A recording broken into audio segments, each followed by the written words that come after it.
वो कह रहा सी मास्टर पखे चोरी कर लेंदे ने, मास्टर टूटियां चोरी कर लेंदे ने जी, मास्टर पखे ला के लै जांदे ने जी, मास्टर मिसरा दी स्कूलों का माल लै जांदे ने।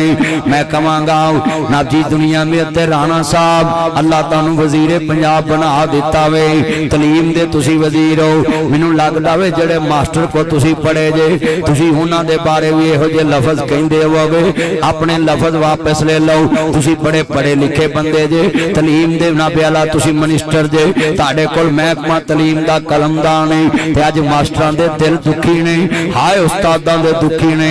मैं उस्तादां नू अपना माई बाप मानना वे। उस्ताद एक ऐसा बाप हुंदा वे जिहड़ा बच्चे नू अपने तो अगे तरक्की च वेखना चाहता है। कसमें बड़े वड्डे जुमले कहन लगा है। अज पंजाब दे टीचर परेशान ने, सिर शर्म नाल झुक गए ने। हाय बच्चे बच्चे दी ज़बान ते आ गया है जी, पंजाब दे मास्टर पंखे ला लेंदे ने, टूटियां ला लेंदे ने। सोच बयान दे के तेनू की मिलिया है, तू हर टीचर दा दिल दिखाया वे। मैं मैडम साहबा नू कहांगा वजीर साहब को अल्फाज वापस दवाओ, मास्टरां को माफी दवाओ। मास्टर कहिंदे ने असां जनाब इस्तीफा लेना है, इनू वज़ारत तो लाओ। बिल्कुल जनाब बिल्कुल मुतालबा मास्टरां दा ठीक है। मैं हाथ जोड़ देना है, वजीर ओनू बनाओ जिहड़ा मास्टरां दी इज्जत करे। टीचरां ने उमर ला दी महकमे वास्ते। अजीजा ने मन जिन्हें दोस्ता टीचर नू सताया उन्हें सुखनी जे पाया। मास्टर दुनिया चो हस्ती है, सड़क ते मास्टर एक ही मिसाल है। रोड दे उत्तों गड्डियां लंघ जांदियां ने, Land Cruiser VIP XTZ Fortuner BMW कोरिंगोडी अल्टस कल्टस रेंज रोवर लैक्सी GMC अमेरिकन किया स्कॉट होंडा स्विफ्ट टोटा करोला राम जी मे बेख फोरिंग ओडी सनाटा मेहरान साबनदानी ट्रैक्टर रूसी ट्रैक्टर उत्तों लंघ जाते हैं। थ्रैशर सड़क उत्थे ही रह जाती है। हाँ हाँ माँ बाप तो उस्ताद का भी मकाम ही जे।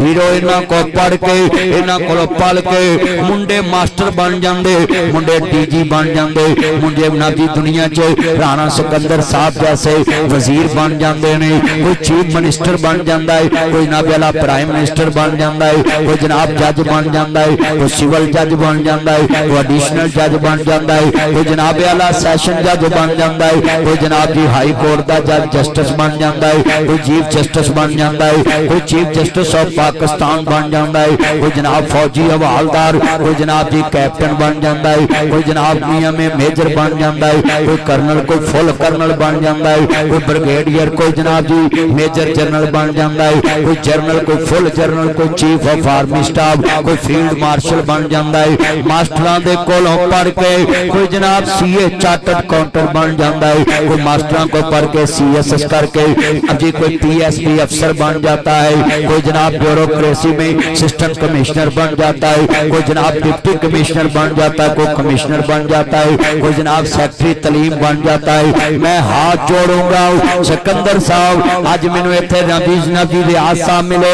एओ साहब मिले, रो रहे सन कि मास्टरां दी तौहीन कर दी है। मैं इत्थे आया मैं कमोआ दे पिंड नवा कमोआ दे पिंड मैं आया सफदराबाद ते मैनू मास्टर साहब मिले, आंदे मौलवी जी की जीना में सारी उम्र कौम दे बच्चियां नू दित्ती ते कौम दे बच्चियां नू ते असां अपनी जिंदगी लाती इल्म आम कर दिए। हर बच्चे नू पढ़ाइए, हर बच्चे नू पढ़ाइए, हर बच्ची नू दीन पढ़ाइए। ते अज साडे पंजाब दे वजीर ने कहता है मास्टर पखे चोर ने, अल्लाह माफ करे।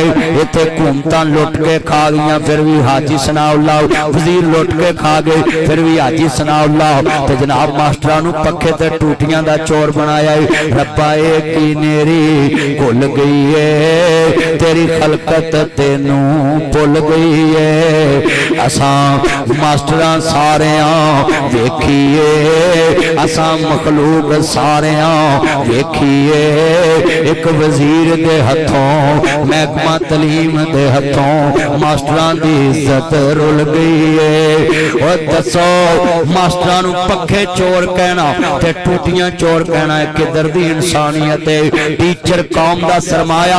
आई सलूट यू सर जी, मैं अपने सर अनवर साहब को सलूट मारता हूँ। हम अपने सर शफीक नबी मदनी साहब चोहर टाउन में मदरसा इब्ने मसूद, हम अपने शेख को सलूट मारते हैं, हम अपने उस्तादों को सलूट मारते हैं। सुनिए सर गुलाम रसूल साहब, सर सईद साहब, सर मंशा साहब, सर गुलाम खिलानी साहब, हम हमारे जितने उस्ताद अमीन संधू साहब, हम सबको सलूट मारते हैं। सारा माधोदीन साहब, मौलाना अब्दुल समाद साहब के वालिद सारा माधोदीन साहब, सर मियां आसम मजीद साहब, सेक्रेटरी तलीम रिटायर हुए, हम सलूट मारते हैं। सर निशान साहब को, सर हदायतुल्लाह साहब को, सर दुनिया में जितने आए हमारे सन, हाँ सर हसन साहब, चौधरी अब्दुल गफूर साहब को, चौधरी आशिक साहब को, चौधरी अताउल्लाह साहब को हम सलूट मारते हैं। जिन उस्तादों की बदौलत हम इस कुर्सी पे बैठे, इस मिंबर पे बैठे हैं, मैं सबसे मुतालबा करता हूँ, बोलो ये जितने बैठे हैं हम इस बयान की मजम्मत करते हैं, कल भी उस्तादों के साथ हैं। इनको हाथ खड़े कराओ, आज भी अपने उस्तादों के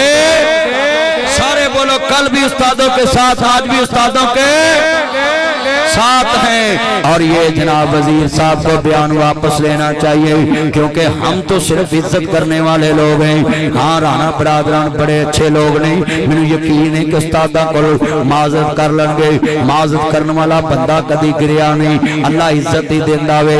जितने मेरे चन्न आए जे हजूर दे गुलाम बन जाओ, मुस्तफा दे चौकीदार बन जाओ, कमली वाले दे गुलाम बन जाओ, मैं सब नूं पैगाम दवांगा, लोगो उस्ताद रस्ते च मिले गड्डी खलार के सलूट मारिया करो। आई सलूट यू सर जी, ताड़ी बदौलत असीं अज गड्डियां झूठदे फिरदे। उस्ताद की इज्जत नहीं रहेगी तो कुछ नहीं बचेगा, कुछ नहीं बचेगा। बेटा तवज्जो, उस्ताद की इज्जत नहीं रहेगी तो कुछ नहीं बचेगा, कुछ नहीं बचेगा। आप सब जितने आए हैं, ये मेरे चन्न मक्खन वादा करें कि हम आले मोहम्मद के भी चुगमानी रहेंगे, हम असहाबे मोहम्मद के भी मानी रहेंगे, हम अज़वाजे मोहम्मद के भी मानी रहेंगे, हम हर उसकी इज्जत करेंगे जो मुस्तफा की इज्जत करे।